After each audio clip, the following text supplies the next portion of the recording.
Have you done it yet? Have you gone on to YouTube and searched liberal tears 2024? I have not. No, are there good things? Well, my goodness, there's some great TikToks. You know, I saw a couple of really butch black ladies like screaming so loud. Oh, I saw that on Twitter. Yeah, yeah. There's so one in her car, and then one in her bathroom. The one in her bathroom, I was like, if you're this tore up about it, you wouldn't have had time to set up a phone because she's like having a seizure. she's flailing. I never saw her face because she's like flailing about so much, screaming, "No, God, no." That's the problem with this. It's like, and action. I'm so happy. Yeah. Like, what is this horse shit? The real ones were like that lady in the green sweater right after 2016, where like she has no idea she's being filmed, and she's just like, just a primal scream of despair. That lady cost the blue team $250,000. Like, nobody wants to be on the same team as her. Yeah. And stop making that the front page of the Democratic Party. Yeah. They need a rebrand desperately. And if they shift to kind of a more populist, not obsessed with these like how'd she do weird progressive pet causes. How did she do with black men? Because I would be surprised if she won 80-20 of black men, I believe. No way. I don't believe that. 20% of black men 90-10. Yeah, 20% of black men going. It was 88-12, I think, the total black vote. And that's like not that off of normal, I think. I think it's usually like 10-12%. I know black women, she got like 96% of. Yeah, there's no group that votes more Democrat than black women. My goodness, that is they're in the bag. Like there aren't too many black ladies who are down for the Trumpers, I guess. Yeah. You know what? I bet those other fucking 4% just can't read. Dude, more likely than they support Trump. In a totally selfish way, I want the Democrats to double down on all of these pet social issues because it will because normal people hate this shit. And can I tell you, they need, like, if they do, they're just being led around by the nose by people. Each side has this blind spot for the other where they can't like empathize with them and get inside their shoes. And I gotta say, like I watched her concession speech. She was on. You could tell she'd been crying. Her husband's over there crying. Fucking Waltz is over there all teary eyed. Everybody's crying, you know. And then they show the crowd, and it's nothing but like liberal women and immigrants, and they're all crying. Those big immigrant tears. That's their That's what they've made their constituency into. They need to reformat, re-aim, really hone their messaging. I always say I have so many concerns about Trump, and I wish he were better. I wish he were what I want him to be.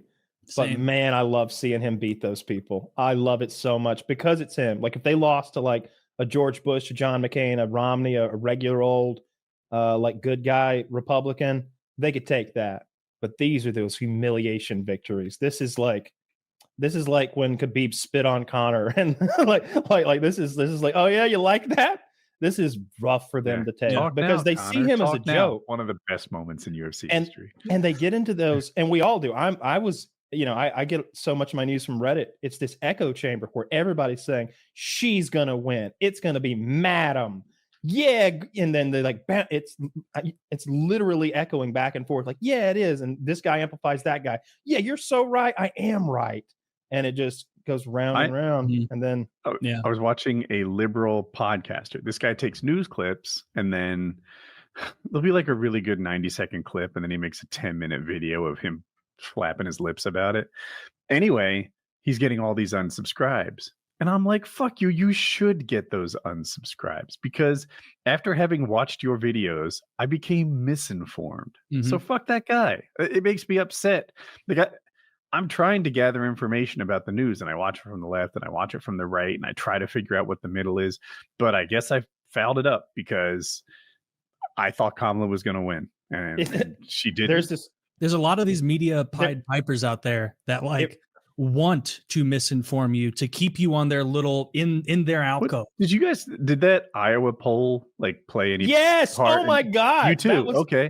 Dude. Yeah, all this I had never heard of Ann Seltzer until like a week ago. And all of a sudden it's like she is the most reliable. If there's 21 polls that say X and she says Y, those 21s are scratching their head on how she got it so wrong. Suddenly Ann Seltzer's Iowa poll. So Ann Seltzer, I think I have her name right, does a poll in Iowa. And apparently, traditionally, it's very accurate. She's been Bellwether. the gold standard. State as well. And it's the Bellwether is what the poll is called? No, I'm saying Iowa is it. Oh, okay. So anyway, she came out with a poll and it had Kamala winning by 3% in Iowa. And the guy was watching, he was rooting for Kamala, misread it at first and thought she was losing by 3%. And he's like, this is good news. If she's only losing by 3% in Iowa, then this is a sign that she's doing much above expectations. Yeah. And this Ann Seltzer is the gold standard. She's the one. This is the best poller that's ever polled. She's a genius. It's going to be so good.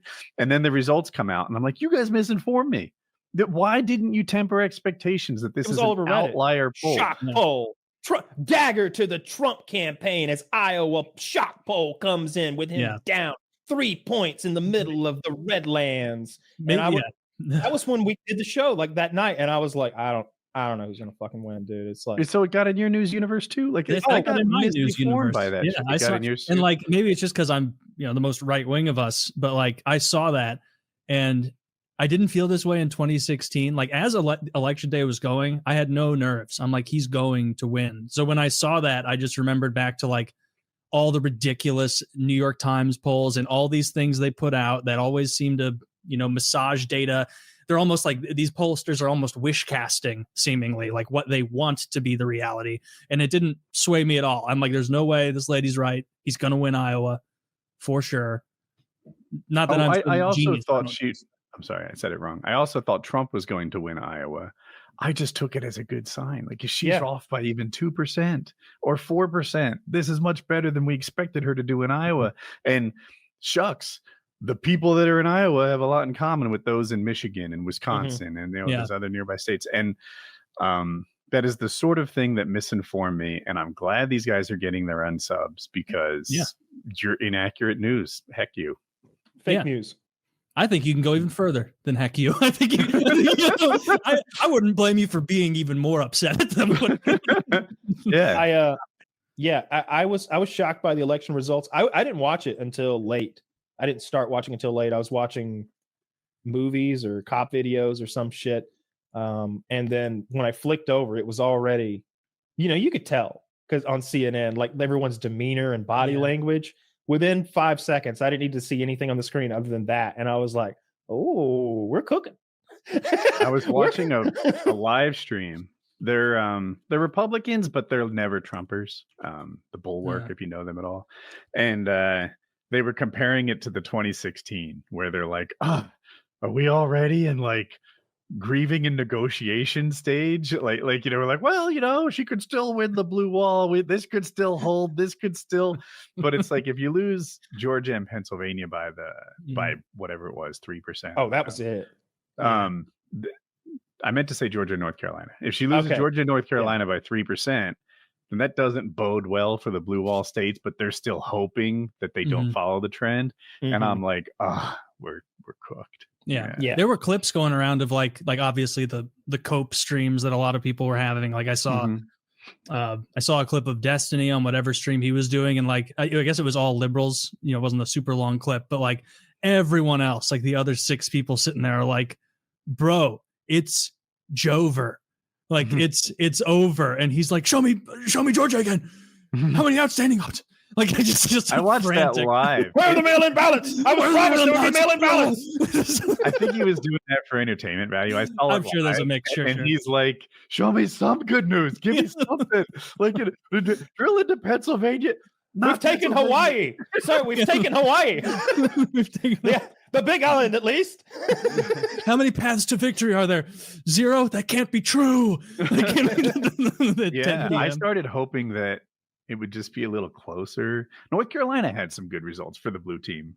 Jeff Jackson, one of my favorite politicians, got attorney general. And the Republicans lost their supermajority, which is a good thing because the North Carolina Republicans, even if you're Republican, you have to see they're one of the worst states of leadership. They're so awful. Y'all make us proud. So they got the supermajority by running a Republican as a Democrat. She won as a Democrat, and then she changed after she won. That's how they fucking did it. Those dirty dogs. Dude, politics is for the worst people. Yeah. Just But the anyway, worst, that most woman shameless got voted people. out. Her career.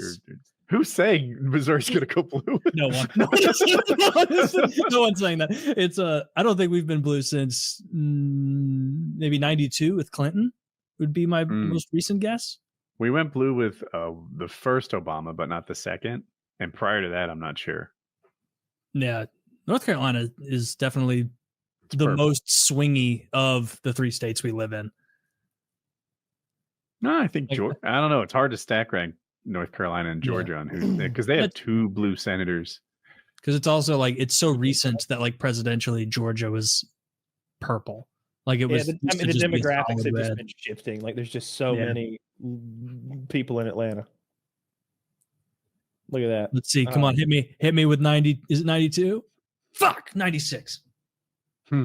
It was NC blue in 212, or did I see that incorrectly? No, all right, No. just 8. Okay, that's what I thought.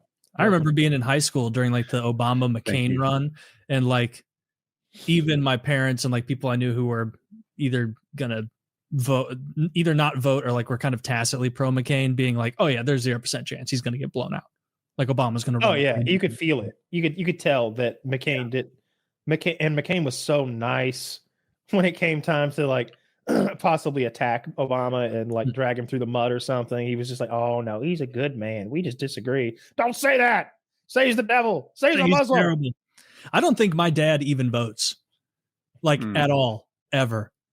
He like at no point throughout my entire childhood. I know it's like normal for what do you want to do, jury duty? Like, my dad was so political this way or that way. I cannot remember one time throughout my entire developmental years or childhood up through high school where he said even one thing about a politician or politics. Oh yeah, my dad doesn't vote. He doesn't care at all. Yeah, my dad does not give a shit. Like he catches like he doesn't seek it out, so he just gets like the 8-minute news session that about politics on the news and like nightly news. I'll be like, "Did you see this thing, this war, or did you see the thing Trump did?" He'd be like, "I heard something about that. What happened?" Like he just doesn't care. Yeah, couldn't care less. My father follows closely, and it's my perception that he's really in like the right wing ecosystem of his news sources. He feels like Fox News is too liberal, so he seeks out more like redder sources. But he probably thinks that about me, in the inverse. Yeah, was he? Because I know they weren't religious when you were a kid. Right? Was there any political leaning when you were young that they showed, or was that kind of a newer? It was still Republican. Yeah. Okay. He's been a Republican my whole life. And that was probably a rarity at the time in New Jersey, right? Like I thought they've been pretty solid blue for a long fucking time. Yeah, I'd agree with that. But, pretty solid blue means what, like 57%? Fair enough. Yeah. Yeah. I'm so glad we don't have another one of these for 4 years. Oh, yeah. And it's not going to be on the news. And like what I did notice is like, again, I'm on Reddit all the time. And I remember when, who lost his marbles? What's his name again? Joe Biden. When Joe Biden won, yeah, it was like the whole front page was plastered with "Thank you, Mr. President." Just all of these like loving Joe, all this Joe Biden love. The whole front page, like you had to scroll to find that there was a bombing in somewhere, Yemen or something. Yeah, or somebody customized their car to make it talk or something. It was all about him. There was nothing when Trump won. Like it was just, there was one meme that said something like, "This isn't happening right now. This isn't happening right now." And like the rest of it was just ignore it. There were a lot of Reddit screenshots I saw go, pretty popular on Twitter of people being like, just like history, like not everyone's like this, of course, but like just over the top, like histrionic fits of like, if you're trans, you need to leave the country right now because and this isn't made up, people. He's going to kill you. He's going to come to your house and he's going to put your dick back on. He's going to come to your... All the dicks are going back on, folks. You cut your cock off. Not in this America. We're throwing the cocks back on. My God, disgusting. We have to do this, but we're fixing it. You know who the happiest man in the world is? And Joe Rogan said this, that Trump won. Tony Hinchcliffe. Tony Hinchcliffe, yeah. Tony Hinchcliffe he was so worried that joke was going to be like the difference. Joe said that Tony was like, look, Joe, look, he won Puerto Ricans, Joe. He won Puerto Ricans big, Joe. Dude, my stupid left-wing misinformation bubble told me he was going to lose Pennsylvania because there's 500,000 Puerto Ricans there, and the race is always lately decided there by like less than 100,000. Mm-hmm. So there's 500,000 newly motivated Puerto Ricans because of this stupid garbage joke. Oh my God, he lost Pennsylvania. He lost the race. It was all coming down to Pennsylvania anyway, right? And now I'm like, you bastards, I believed you. You misleading pricks. That's like, you need to be so careful and mindful where you get news from nowadays because it's so propagandistic. Let me reply quickly. I am careful. I guess I'm just bad at it, right? Because my heart. Yeah, we'll get you on the right side. Because I'm watching. I almost am positive I watch more Fox News than both of you combined. Guaranteed. I don't watch any Fox News at all. Yeah. Bingo. But so I do try. I guess projected what I wanted to see.